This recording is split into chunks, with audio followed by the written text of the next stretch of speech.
No, June 27. So yan, okay na yung mga dowels natin, yan nakabaon na.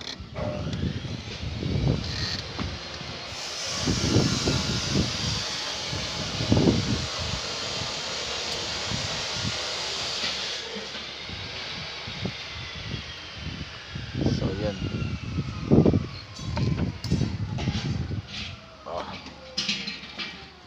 Araw ng Huwebes. So yan mga dowels natin, ano. Ano ito nga pala, lentil column nga pala yan. Yan. Abang natin yan, ano. Kasi magkaroon tayo ng lintel beam dyan, maliit. Para sa taas pag natapos natin tong flooring dito. At masintadahan na natin yan ng ating form block. So yan, halos lahat ng kwarto meron na yan. Yung mga nakaabang na tayo.